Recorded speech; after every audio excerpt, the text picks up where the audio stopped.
Yo, yo, yo. Hey guys, welcome back to another amazing edition of the Best Practices Show podcast. Happy Wednesday, everybody.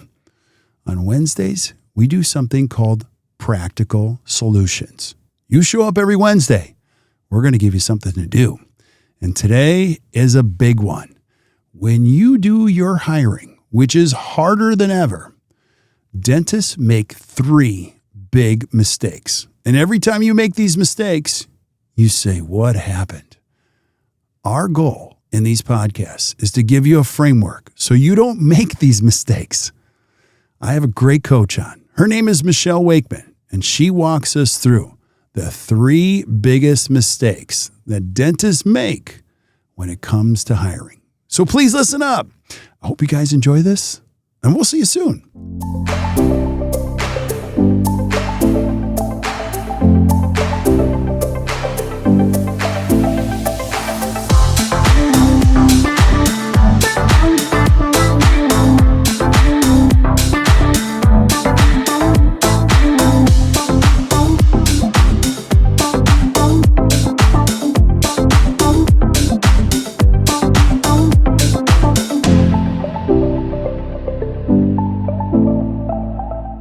Hey guys, welcome back to the Best Practices Show podcast. Have you ever hired anybody and thought to yourself, oh man, I messed that up? And then you make the mistakes again and again and again. Well, maybe you haven't, but I have for sure.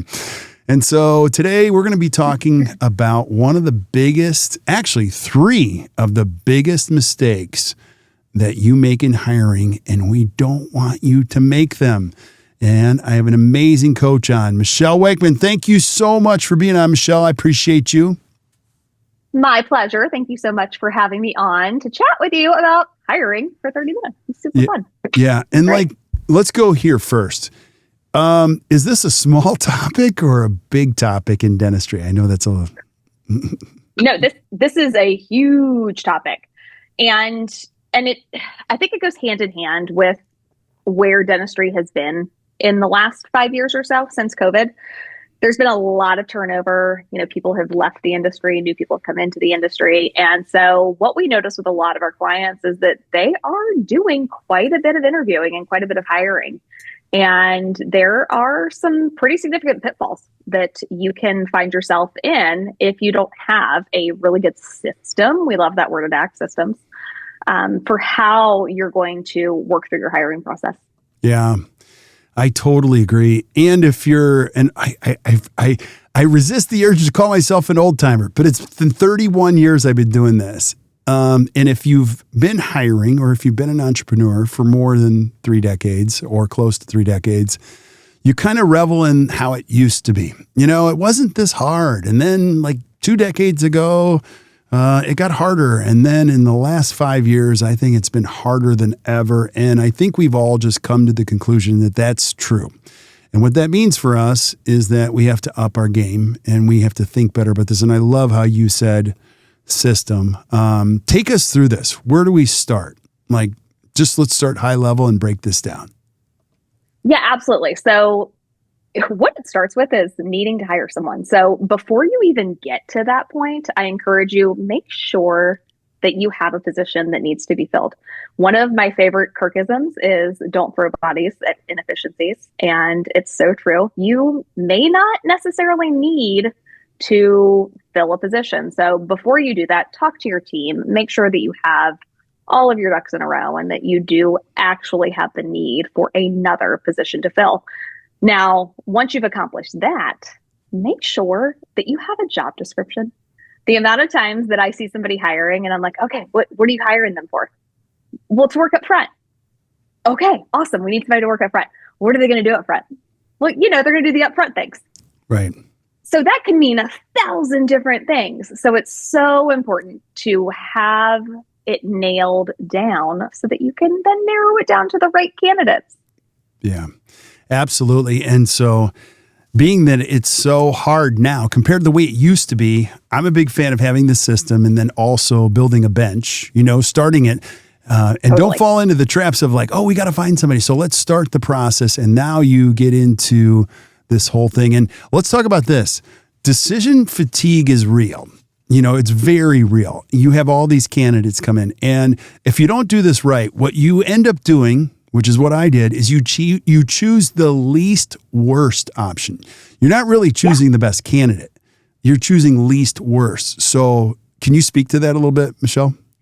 Yes, see it happen all the time. It's like, somebody applied. They must be perfect. I'm just going to bring them in. It's no problem. Just like get them in the door, put them in the front. They'll be fine. And you're right. When you're doing that, you're actually just going to magnify your stress level rather than reducing it. So decision fatigue is one of my favorite phrases because having worked in clinical dentistry, you don't realize the amount of decisions that you make on a daily basis just for direct patient care. And then on top of that, you're a business owner, you're an entrepreneur. If you are trying to constantly fill a seat because you've got the wrong person in the seat, you're just compounding that stress, that decision fatigue. It's taking you away from your time actually being productive and doing dentistry. So yeah, getting this process right and really nailing it every single time, or most times. I mean, sometimes they get through the cracks. Sometimes you just can't hide the crazy. But if we can get the right people in, it's going to take away so much stress in the long run. Absolutely. And we're going to share with you the 3 mistakes, but pounding in the why before we get to the actual treatment plan is probably most important so that you don't make these mistakes. Now, the true thing about being a dentist, and I always say this is one of the downsides of being a dentist, is that you don't really have a ton of entrepreneurial time. I mean, a lot of you're spending your time working on patients, with patients, treatment planning, all that kind of stuff. And hiring takes you away from the dentistry, which is driving the practice. Correct, Michelle?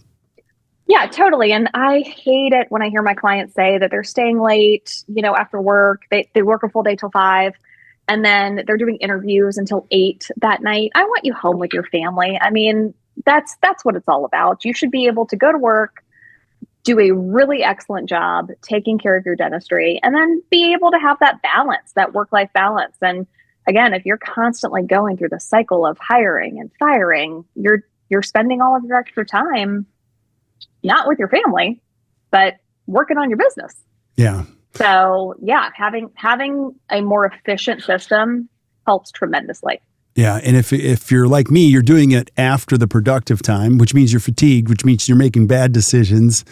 And that is not helpful either. And lastly, on the why is you do this the wrong way, it costs you more than money. We talk about this all the time. Give us some perspective on that. It's more than the dollar amount. How big is this? Oh, it's huge. I mean, do you have a team that you enjoy being with? We want to keep them around. And in order to do that, you've got to make sure that you have the right fit with that team. There's that saying, it's trite, but it's true. One bad apple spoils the bunch. And it's 100% accurate. If you have one team member that comes in that for whatever reason is toxic or not a good core values fit, it might end up costing you some of your great team members that you didn't want to lose or didn't need to lose. So don't rush.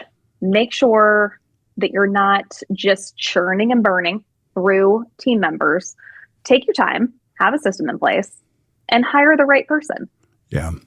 And so Miranda Beeson, who puts all of our content together, you're going to see all of this has a theme. In the last podcast, I shared the thought that we talk about all the time is like nothing frustrates a great team member than when you consistently tolerate a bad one. So on the hiring side, dentists, I want you to think about this. If you have an amazing team member, they're waiting anxiously to see who's the chosen one to support this process. And sometimes they look at you and go, are you serious? Like, this is my life. And I'll go back to one other thing you said that it's so important. We spend 30% of our lives at work, and you want to come to a place where like, these are my people. This isn't easy. I'm not here to tell you it's easy. It's the hard work that you do on the front end that makes this easier and more fun. So Michelle, help us out of this dilemma. What are the 3 big mistakes most people make when it comes to hiring? So I'll list them out and then we'll kind of dive in to the first one. So first mistake is skipping that pre-interview screening. And yes, I said pre-interview, not having a system, not having a documented interview system, and then selling yourself instead of learning about the applicant. Oh my gosh. I feel like I've done all of those too much. So check. All right. This is so true. All right. You're going to have to go back and explain skipping the pre-interview screening. What is that? Like, explain that. This is the number one thing that I see managers, I see dentists do wrong. So we post our job ad wherever we post our job ad. You know, everybody's on Indeed or dentalpost.com or Craigslist, wherever you find your people. And you get some candidates and they come through and you print them off and you're like, oh, a couple of these look promising. And so you call them and you schedule them to come in for an interview, and either they don't show up, they schedule it and they completely ghost you, or they show up and they're not a good fit to work anywhere, much less your office, or they're not who they said they were. So instead of giving your valuable time to people that might not be worth spending extra time on, let's put some systems in place to kind of pre-screen those individuals. And there's a couple of different ways that you can do it. Depending on where you're posting, you can actually attach a questionnaire to your ad and put some very specific instructions in your ad. I love to do this for a couple of different reasons. One, it lets me know if you pay attention to detail.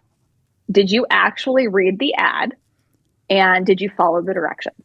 Because if you didn't, I might already have concerns. Maybe you're not the right person for this position that requires a lot of attention to detail.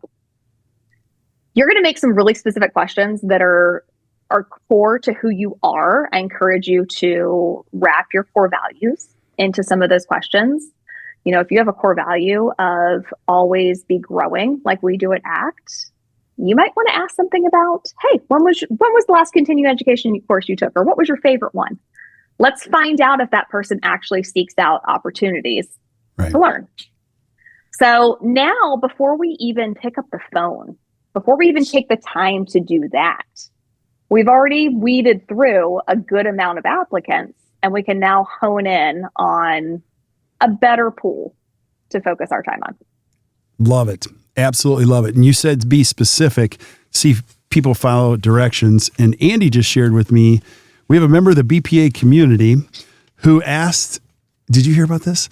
Asked the respondents in the subject line of the email to type their favorite ice cream flavor. So when they were responding to it, he could see who was really following directions. I thought that's pretty clever, because you do want people to follow directions. And so that's one system. And what's really cool about the BPA is you can go back there, and that's one of the common themes back there, the Best Practices Association. This week alone, people were like, okay, does anyone have an admin, job description ad? And you'll see they're sharing some great ones, and they're really, really good. So don't try to do this stuff on your own. And what Michelle's talking about is so critical. Just on the front end, have some type of a filter so you're not wasting time to do that. What else can we do that keeps us from skipping the pre-interview screening? So I know this is one of your favorites, and it's actually something that I had to do when I wanted to come hang out at ACT with all the fabulous people here. Send in a video, have a video submission, see how that person shows up, see how they carry themselves, see how they speak. And it also lets you know that they're serious, because if somebody's going to take the time to actually film a short video of themselves for you, it means that they really want to work for you. They're not just kind of going through the motions and filling out random applications online. Yeah, totally. It's one of my favorite things we've ever done. And I don't do the hiring anymore. Chris and Jenny pretty much do that process because they're way more effective than we are.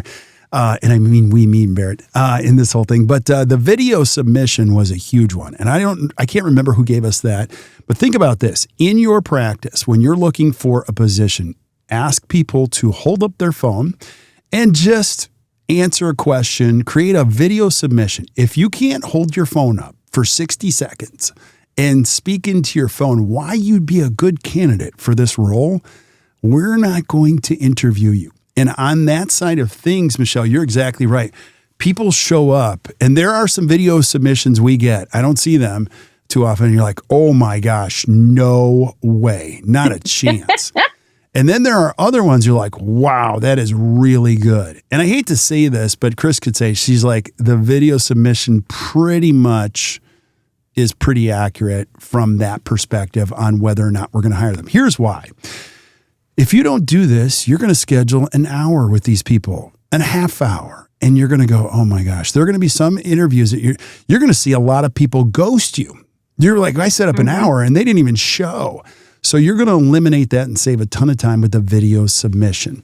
And the really good ones can rise to the top. You already know what you're dealing with. And the really good ones like yours, you'll be like, wow, they put some care into this. They really did. And so it presents itself well. So that's one idea. Another one that several of our practices use is the Google phone number. So if you have somebody from an admin perspective who's going to be answering the phone, you want to know how good their phone skills are.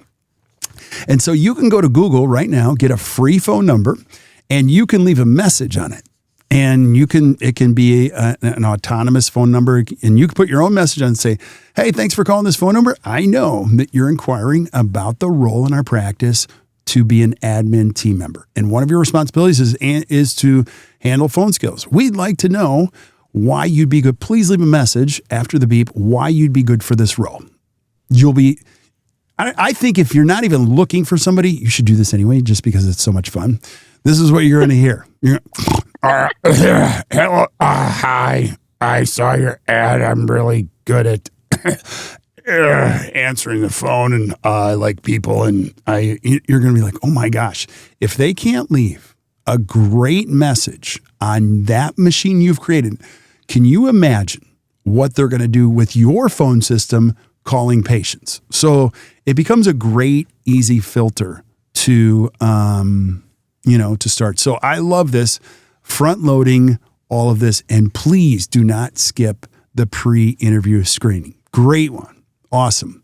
What else should we avoid skipping in this process? Yeah. So now you've really whittled it down to candidates that have a decent chance of being a good fit for your practice.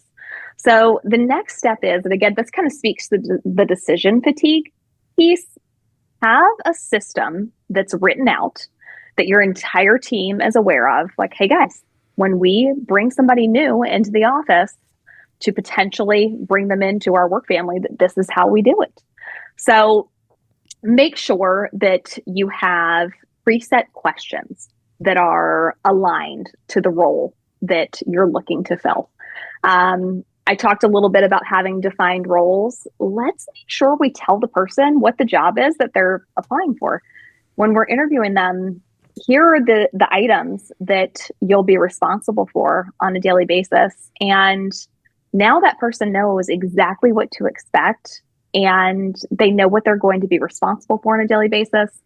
And you're going to get a better answer as to where their responsibilities may lie. I was talking to a client of mine, and she's looking for a team member, and had somebody come in, and she said, I was an office manager.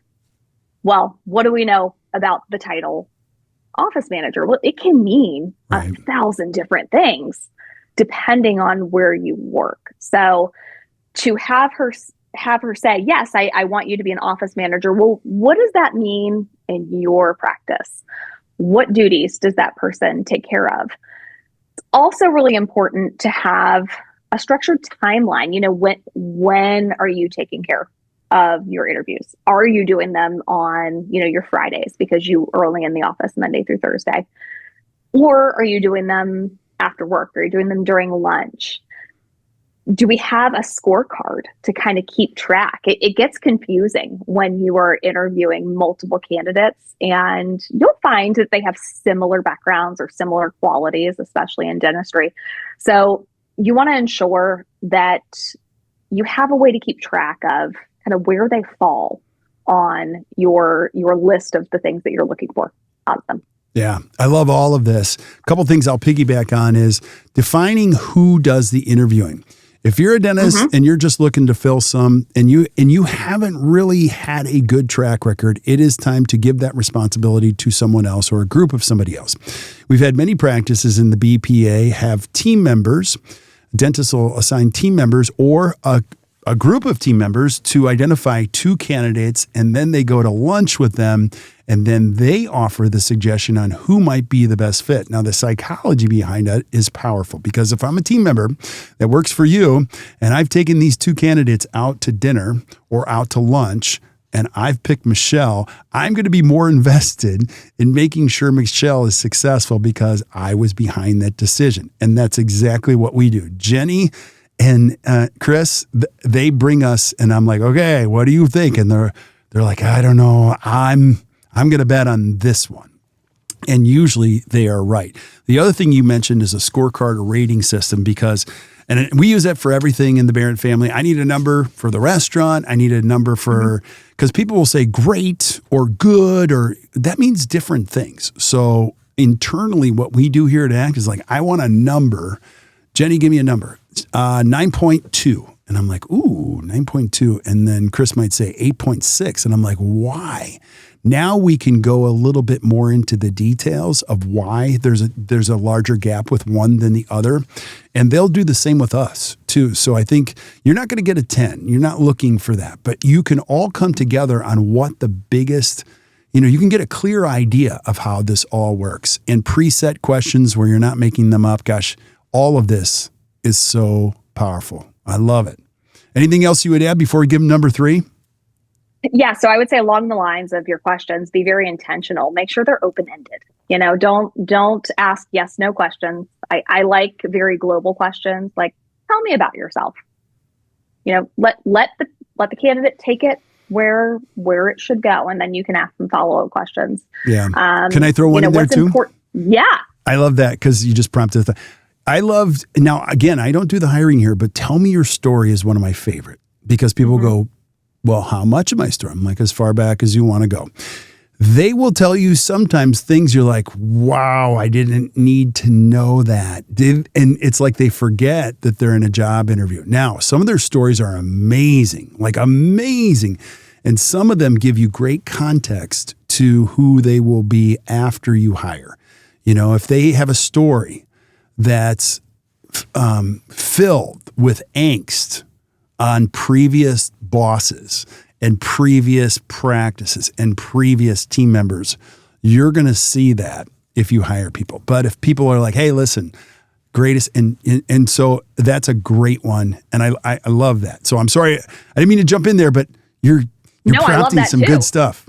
So yeah, no, it's a great question. And point being, like, just put the ball in their court. Right. And that really brings me to my next point, that third kind of pitfall of hiring is trying to sell yourself to the applicant. What? Who does that? It's crazy, right? Like, why am I trying to sell myself to you? You want to come work for me, right? And you want to hire someone that really does have a desire to be where you are. I tell my teams a lot, I want you to become a destination workplace.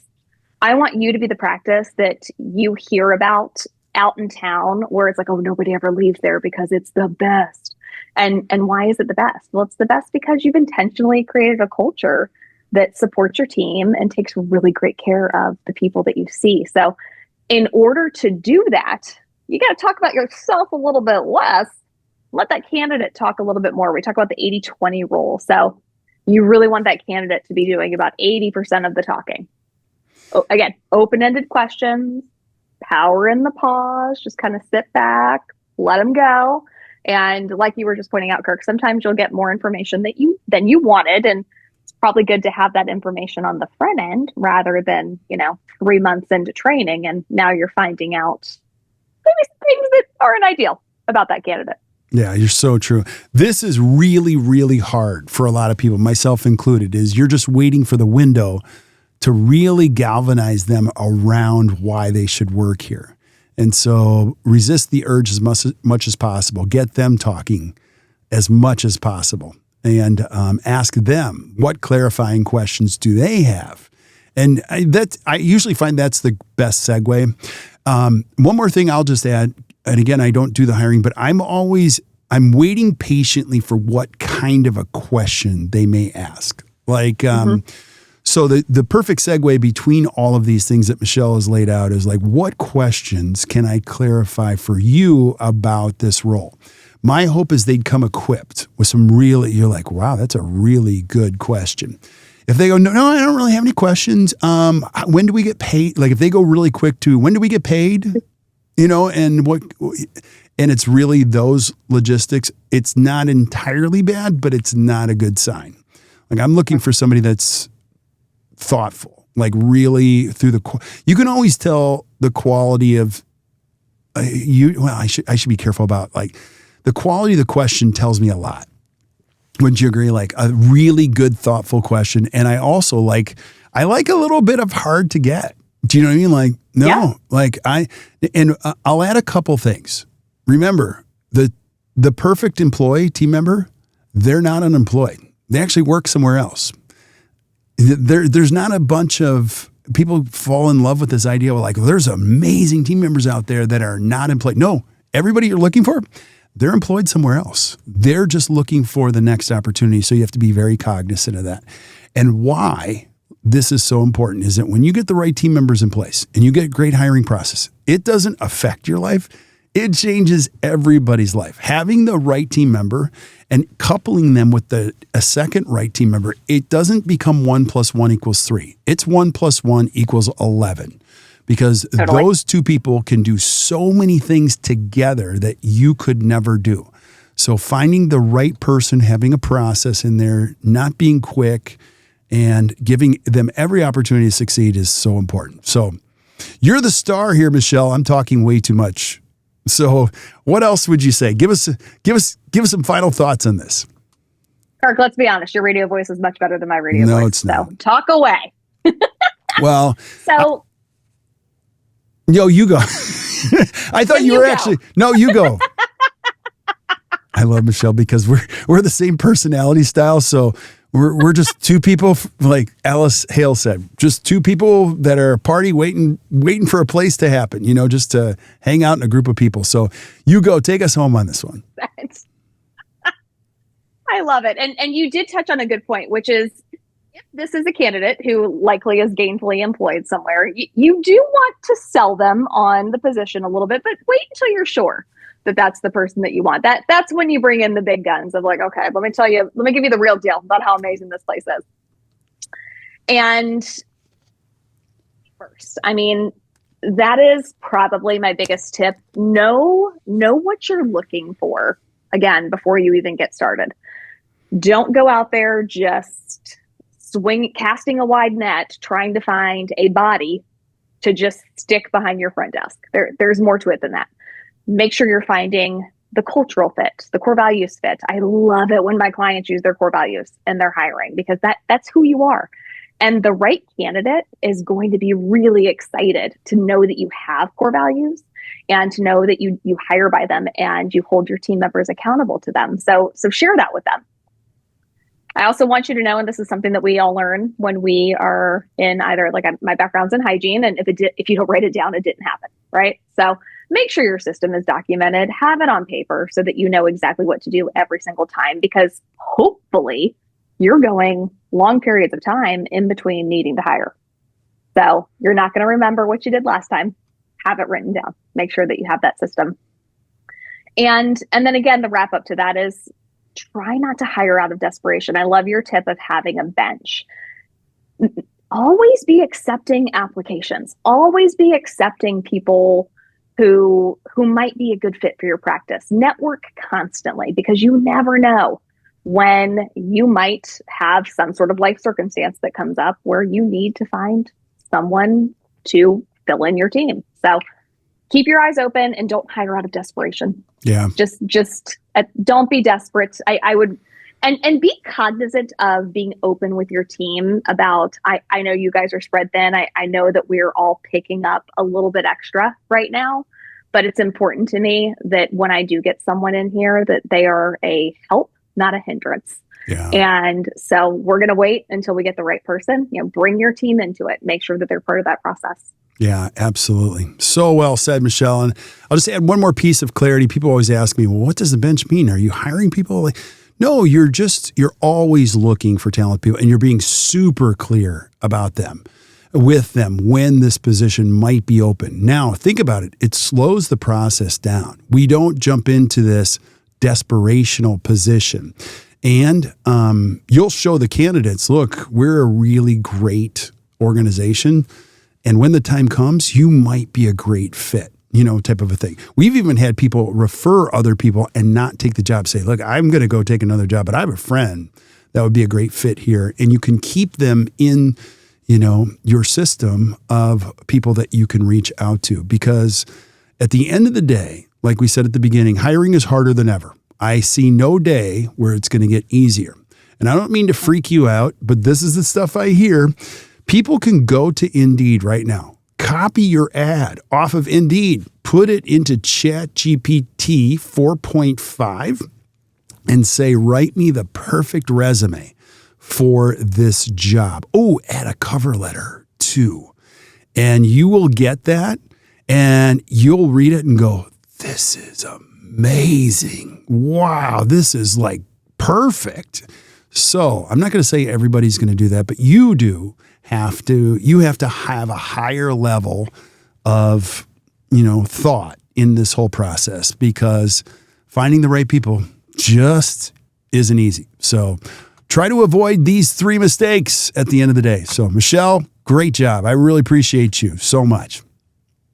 Yeah, and I just want to call out one of my favorite resources anytime you're hiring. Bent Ericksen is a partner of ours, and they do a phenomenal job answering all of our questions as coaches for hiring so that we can help guide our teams and our clients in the right direction. So encourage you to reach out to them. We'll have an FAQ after the show so that you can check that out in the BPA.